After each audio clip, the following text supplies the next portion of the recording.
በሆነ ለእናንተ ይጠቅማል ባልኩት ርዕስ ይዤ መጥቻለሁ ማለት ነው። እህቶቼ ሰብስክራይብ ያላደረጋችሁ ሰብስክራይብ በማድረግ ቤተሰብ ሁኑ። ይሄ ሁለተኛው ቻናሌ ነው ማለት ነው። ያው ከዚህ በፊትም ለማታውቁኝ እህቶች ቻናል ነበረኝ ሳኡዲ ሆኜ የምሰራበት ማለት ነው። ይሄ ደግሞ እዚህ ከመጣው እየከፈትኩት ነው። በዚህኛው ተቀላቀሉኝ፣ ለእናንተ የሚጠቅም ነገር ነው። ዛሬ ይዤላችሁ የመጣሁት ምንድን ነው እህቶቼ፣ ጠፍታችሁ ለምትሰሩ ወይንም ለመጥፋት ያሰባችሁ ማለት ነው፣ ለእናንተ አጠር ያለ መልእክት አለኝ። ያው ምንም ልምዱ ለሌላችሁ አዲስ ለሆናችሁ ቀጥታ ኮንትራት ቤት ትንሽ ሰርታችሁ ብዙ ሰው የማታውቁ ወይንም በባህር የመጣችሁ ኦልሬዲ በውጭ ነው የምትሰሩት እናንተ ኢቃማና ፓስፖርት ስለሚጠይቁ ማለት ነው። ግን ትንሽ የሚያስቸግረው ለማን ነው? ኮንትራት ቤት ለምትሰሩ እህቶቼ ትንሽ ያስቸግራችኋል ማለት ነው። እሱ ምንድን ነው? አንደኛ ነገር ኮንትራት ቤት ማለት ቀጥታ ከኢትዮጵያ መታችሁ ወደ መዳብ ቤት የምትገቡት ነው። ካምፓኒ ቢሆን ካምፓኒ ካረፋችሁ በኋላ ወደ መዳብ ቤት የምትገቡት ነገር ስለሆነ ብዙ እውቀቶች እና የተለያዩ ልምዶች ላታገኙ ትችላላችሁ። በዛውም ልክ የሚያወራችሁም ሀሳብ የሚሰጣችሁም ጓደኞችም ውጭ የሚሰሩ ላታገኙ ትችላላችሁ። ቤተሰብ ካላችሁ ውጭ ላይ የሚሰሩ ወይንም አጋጣሚ አብሯችሁ የመጡ ጓደኞች ውጭ ላይ ጠፍተው የሚሰሩ ከነሱ ተሞክሮ ከሌላችሁ በስተቀር ዝም ብላችሁ ግን የምትጠፉ እህቶች ካላችሁ ለእናንተ በጣም አደገኛ እና በጣም አስጊ ነገር ስለሆነ ይህንን እንድታስቡበት አጠር ያለ መልእክት ነው ይዤ የመጣሁት። ምክንያቱም እኔም ከኮንትራት ቤት ጠፍቼ ይሰራ ነበረ። በመጠፋ ሰዓት ምን አይነት ገጠመኝ እንደገጠመኝ ከጠፋው በኋላ ምን እንደገጠመኝ ለእናንተ አካፍላችኋለሁ ማለት ነው። እኔ በካምፓኒ ነው የሄድኩትኝ። ልክ አመት ከሰራው በኋላ ጠፋሁኝ ማለት ነው። አጋጣሚ አብረን ስልጠና የሰለጠናት ጓደኛዬ ነበረች። አንድ አጋጣሚም ፍላይታችን አንድ ነበረ። ካምፓኒ ውስጥም አንድ ቆይታ ነበር ያሳለፍነው። ወር ከቆየም በኋላ ነው የኛ ካምፓኒ ወደ ስራ ያስገባን ማለት ነው። ከዛ እሷ ከዚህ በፊት ዱባይ ላይ ትሰራ ስለነበረ ልምዱም እውቀቱም ሁሉም ነገር አላት። በጠለብም ጠፍታም ትሰራ ነበር ዱባይ ማለት ነው። ሳኡዲ ስትመጣ አዲስ አልነበረም። ከዛ እሷ ደግሞ የምታውቃቸው ልጆች ነበሩ። ሰዋቅ አለ የአገሯ ልጅ፣ እሱ አስጠፋት ማለት ነው። እሱ ሲያስጠፋት ቀጥታ እሱን አገናኘችኝ፣ እኔም አውራሁትኝ። ከዛ አስጠፋኝ ማለት ነው። እንዴት ነው ያስጠፋኝ መሰላችሁ? እኔ በመጀመሪያ ጠለብ ቤት ሆኜ ስሰራ ያለሁበት ቤት ለሱ ከሚያስጠፋኝ ቤት በጣም ሩቅ ስለነበረ መክተብ እንዲቀይሩኝ ሰዎች ነገርኩኝ። ትንሽም አልተመቸኝም ነበረ፣ ሰዎቹ ያለ መግባባት ነበረ። ከዛ በጸባይ ያው እንድቀይር አደረኩኝ።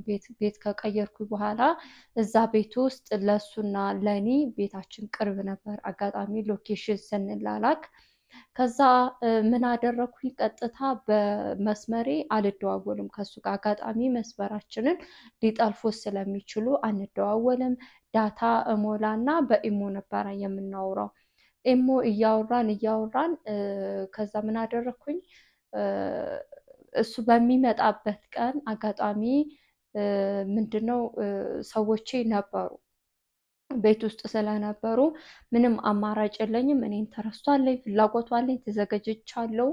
ከዛ እሱንም ሊመጣ ተነጋግረን ሰዓት ጨርሰናል። ልክ ያንን ባሰብኩ ሰዓት ቤት ስለነበሩ ምን አደረግኩ መሰላችሁ እህቶቼ? ከዛ ቤት ያው ልብሴ ሁሉንም ትቼው ነው የወጣሁትኝ። ግን እንደዚህ አንዳንድ የቆሸሹ ልብሶች ሳናጥባቸው የቀሩና ከውስጥ የምንለብሳቸው ልብሶች እነሱን እኔ ቆሻሻ መጣያ ውስጥ ነው ያደረኳቸው ማለት ነው። ምን ያህል ጥንቃቄ እንደነበረው ነው የምነግራችሁ ማለት ነው። የሆነ ከውስጥ የምንለብሳቸው ታይቶቻችን ሊሆኑ ይችላሉ፣ ቢጃማ ምናምን ነገር፣ እነሱ ሳናጥባቸው ሳናስተካክላቸው መሆን የለበትም። በላባችን እኛ ላይ ምን እንደሚፈጠር አናቅም። አንዳንድ ጥሩ ያልሆኑ ሰዎች ስላሉ ያንንም ማሰብ ስላለብኝ እንደዛ ከጣልኩኝ በኋላ ቱታ ብቻ ነው የለበስኩትኝ። አበያ መልበስ አልቻልኩም ስለነበሩ ምን አደረኩኝ? ሂጃብ እጠመጥማለሁ። ሁሌ ስሰራ ጠምጥሜ ነው። ስልኬን እሱ ውስጥ አደረኩኝ እና እዝባላ ኪሴን ይዤ እሱን እንደመጣል እሱን እያወራሁኝ ሄድኩኝ። ቀጥታ መጣልኝ እዝባላው ቦታ። ከዛ ጠፋሁኝ ማለት ነው። በዚህ አጋጣሚ ቤት ውስጥ ካሜራ አልነበረም። ይሄንንም አንደኛ ቼክ አድርጊያ ነው፣ ሁለተኛ ደግሞ ከአጥር ውጭም ካሜራ አልነበረም። ይሄንንም ቼክ አድርጊያለሁ። ምክንያቱም ሰፈሩ ቤት ካሜራ ባይኖር ጎረቤት ካሜራ ካለ ወይ ፊት ለፊቱ ብቻ እኛም ፐብሊክ ላይ የምንታይበት ቦታ ካለ እነኛ መጥፎ ሰዎች ከሆኑ በዛ በካሜራ ሊያዩን ይችላሉ፣ እንዳጠፋፋችን እንዴት እንደሆነ ያንን መረጃ ይዘው ደግሞ እኛ ላይ ክስ ይመሰርታሉ። ክስ ከተመሰረተ ወደ ሀገራችን እንዳንገባ እንደረጋለን ማለት ነው። በዚህ መንገድ ነው እኔ የጠፋሁትኝ። ከዛ በመቀጠል ኢቲኤም ይዣለሁ። ቶሎ ብሬን ሳብኩኝ። ከዛ በኋላ ስሜን ሁሉንም ነገር አጠፋው። ኢቲኤሙን በቃ አለቀ። እንደዛ አርጌ እኔ ለመጥፋት ችያለሁ ማለት ነው። እህቶቼ ለእናንተ ደግሞ የምነግረው ምንድን ነው፣ ከመጥፋታችሁ በፊት ማሰብ አለባችሁ። አሚሯችሁ ማዘጋጀት በቃ እየፈራችሁ ወይንም ሄድ መለስ ማለት አይለባችሁም። አሁን ምሳሌ ሊሄድ ልመለስ የምትሉት የምትወዛገቡት ነገር ሊያስነቃባችሁ ስለሚችል መወሳኝ መሆን አለባችሁ። በመጀመሪያ የምታወሩት ሰው የሚያስጠፋችሁ ሰው ቤተሰባዊ ሊሆን ይገባል ማለት ነው። ከጠፋችሁ በኋላ ስራ የሚያስገባችሁ፣ ስራ ቦታ ባይመቻችሁ የሚቀይርላችሁ፣ ለእናንተ ደህንነት የሚጨነቅላችሁ ሰው መሆን አለበት። ያ ካልሆነ ምንድነው አንዳንድ ጊዜ ማስጠፋታቸውን ብቻ ነው። አስጠፊዎች አሉ በጣም ብዙ ደላላዎች። እናንተ ካስጠፋችሁ ኢጃዛ ቤት ከወረዳችሁ በኋላ ስራ አይቀጥሯችሁም። አንደኛ ነገር። ሁለተኛ ነገር የጀምአ ስራ አይመጣም፣ የደላላ ስራ ነው። የደላላ ስራ ደግሞ በጣም ከባድ ነው። መደብደብ አለ፣ መሞት አለ። ስለዛ ያም ሰው ለእናንተ ደህንነት አይጨነቅም ማለት ነው። ታማኝ ያልሆነ ሰው ከሆነ ለእናንተ የፆታዊ ጥቃት ራሱ ሊያደርሱባችሁ ይችላሉ፣ ሊያስጠፏችሁ ሰዎች። ምክንያቱም እነሱ የሚያዩት ብራቸው ነው፣ የእናንተ ደህንነት አያሳስባችሁም። እና ከዚህ ሀሳብ ይሄንን እንድታስቡበት ማለት ነው። ሁለተኛ ነገር ደግሞ ያው ከጠፋችሁ በኋላ የሚያስፈልጓችሁ ነገሮች ልብስ አለ። ሁሉንም ነገር ራሳችሁ ነው በሻንጣችሁ የምትረታትቡት ከመሄዳችሁ በፊት። ከሄዳችሁ በኋላ የሚያስፈልጓችሁ ነገሮች ስለሆኑ ማለት ነው። ይሄንን በደንብ ማሰብ አለባችሁ። ጠፍታችሁ ደግሞ ቁጭ ማለት የለባችሁም። ብዙ ጊዜ ስራ ላይኖር ይችላል። ስራ መናቅ አይደለም። እኔ በዚች ደሞዝ አልቀጠርም፣ በዚች ብር አልገባም ብሎ እህቶቼ 3 ወር 4 ወር ኢጃዛ ቤት ይቀመጣሉ።